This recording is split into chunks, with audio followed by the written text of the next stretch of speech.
몇 년 전 나는 서울 근교의 작은 마을에 위치한 한옥 마을로 여행을 갔다. 일상에서 벗어나 조용한 곳에서 휴식을 취하고 싶었다. 이 마을은 고즈넉한 풍경과 옛 전통을 간직하고 있었고 무엇보다도 마을 사람들의 따뜻한 환대가 인상적이었다. 나는 그곳에서 몇 채의 한옥 가운데 하나를 빌렸다. 오래된 집이었지만 잘 관리되어 있었다. 첫날 밤 나는 집주인에게 집에 대해 이런저런 이야기를 들었다. 이 집은 100년이 넘은 오래된 건물로 대대로 많은 이야기를 간직하고 있었다.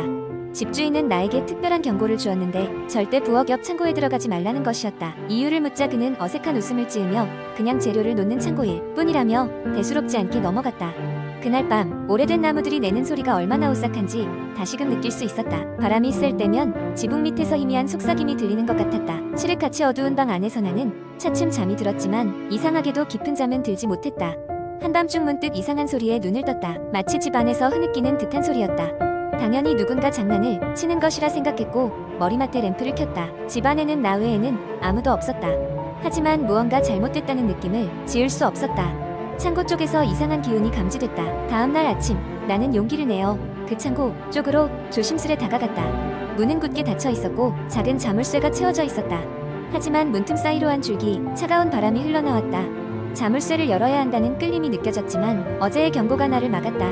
그날 저녁 마을 주민들과 저녁 식사를 하면서 나는 그 창고에 대해 이야기를 꺼내보았다. 그러나 주민들은 대답을 회피했고 나에게 더는 묻지 말라고만 했다. 사흘째 되는 날 호기심은 결국 나의 경계를 무너뜨리고 말았다.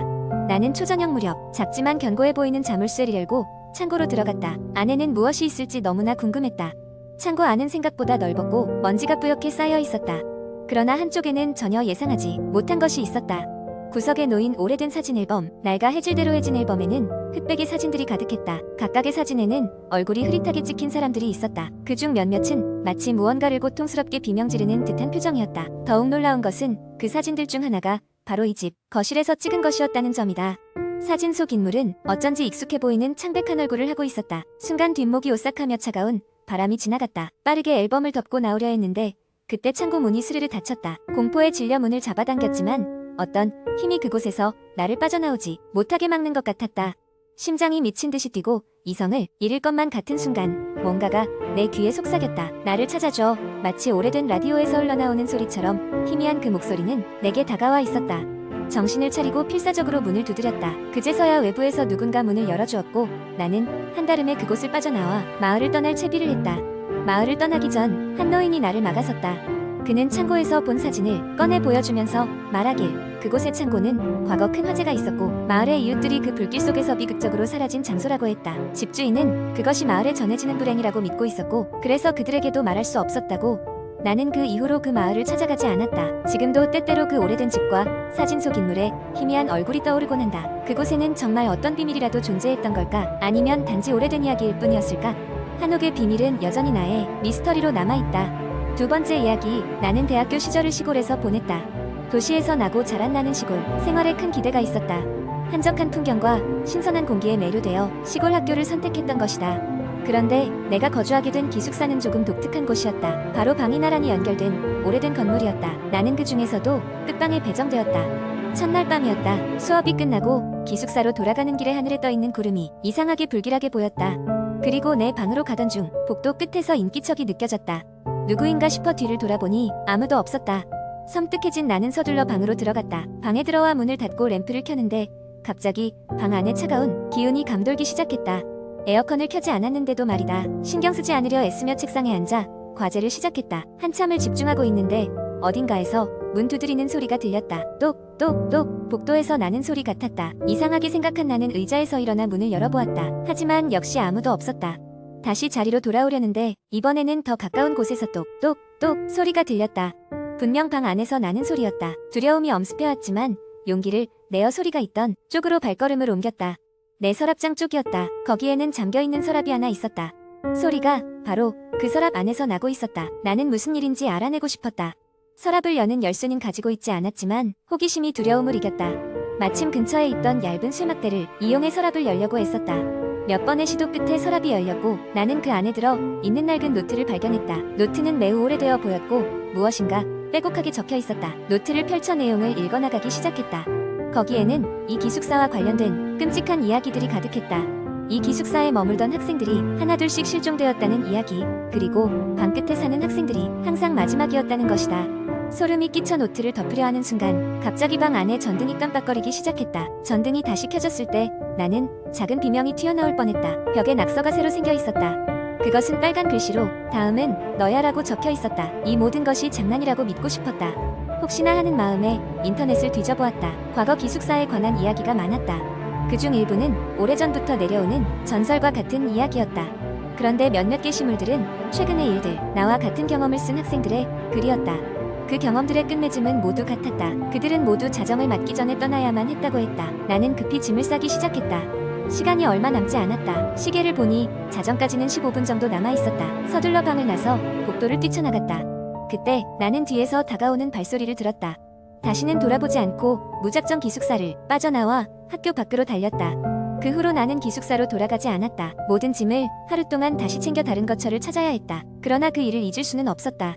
그때의 섬뜩한 느낌과 기묘한 경험들, 내가 그 자리를 떠나온 것이 정말 다행이었다고 생각했다. 다만 그 후에도 희미하게 곧 나를 찾아올 무언가가 있다는 불안을 떨쳐낼 수가 없었다. 시간이 흘러 그 일이 내 삶에서 희미해질 무렵 나는 한 통의 편지를 받았다. 기숙사에서 보낸 것이 분명한 편지였다. 내용물은 단 하나, 낡은 키가 들어있었다. 방이 나란히 연결된 기숙사에 그 서랍장 키였다. 다음은 누구일까? 라는 생각이 머리를 스쳐갔다. 세 번째 이야기, 한국 인터넷에는 다양한 공포썰이 존재하곤 합니다. 그중 저는 한 가지 긴 이야기를 만들어 보겠습니다. 이 이야기는 픽션이며 순전히 공포를 위한 창작물임을 알려드립니다. 어느 작은 마을에 수민이라는 여자가 살고 있었다. 평범한 직장인이었던 수민은 도시의 복잡한 생활에서 벗어나 조용하고 자연이 풍부한 곳에서 살고 싶어 작은 시골 마을로 이사하게 되었다. 수민은 오래된 한옥을 임대했고 그 집은 다른 집들과 조금 떨어져 있어 더할 나위 없이 평온한 생활을 즐기기에 좋은 위치였다. 그러나 그곳에 이사하고 나서 얼마 지나지 않아 수민은 이상한 경험을 하기 시작했다. 첫 번째 밤, 잠들기 직전에 그녀는 자신이 아닌 누군가의 가냘픈 속삭임 소리를 들었다. 처음엔 바람 소리일 거라며 애써 무시했지만 그 소리는 매일 밤 반복되었고 점점 더 또렷해졌다. 어느 날 밤, 수민은 그 소리가 점점 그녀에게 더 가까워지는 것을 느꼈다. 그녀는 불안한 마음에 눈을 떠서 집안을 둘러보았다. 그런데 집 안에는 아무도 없었다. TV도 꺼져 있었고 창문도 굳게 잠겨 있어 외부 소리가 들어올 수 없었다. 수민은 이 현상을 설명할 수 없었지만 누군가의 속삭임은 확실히 존재했다. 그날 이후로 수민은 점점 더 많은 이상한 일을 겪기 시작했다. 주방의 식기들이 이유 없이 바닥에 떨어져 있거나 문이 스스로 열리고 닫히는 것을 자주 발견했다. 그녀는 이 모든 것을 자신의 착각으로 치부하려 했지만 점차 두려움이 커져갔다. 며칠 후 마을에서 아는 이웃에게 이 이야기를 털어놓았다. 이웃은 진지한 표정으로 수민의 이야기를 들었고 기다렸다는 듯 한 가지 이야기를 해주었다.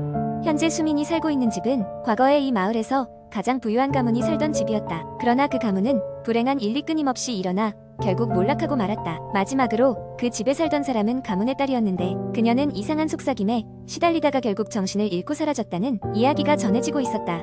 이웃의 이야기를 들은 후 수민은 당장이라도 집을 떠나고 싶었지만 도시에 다시 돌아가고 싶지 않았다. 그녀는 용기를 내어 집안 곳곳을 탐색하기로 했다. 그 과정에서 낡고 먼지가 쌓인 다락방을 발견하게 됐다. 다락방에는 오래된 책들과 함께 여러 가지 개인 물품이 놓여 있었는데 그중 하나의 일기장이 수민의 눈을 사로잡았다. 일기장은 과거 그 집에 살던 딸의 것이었다.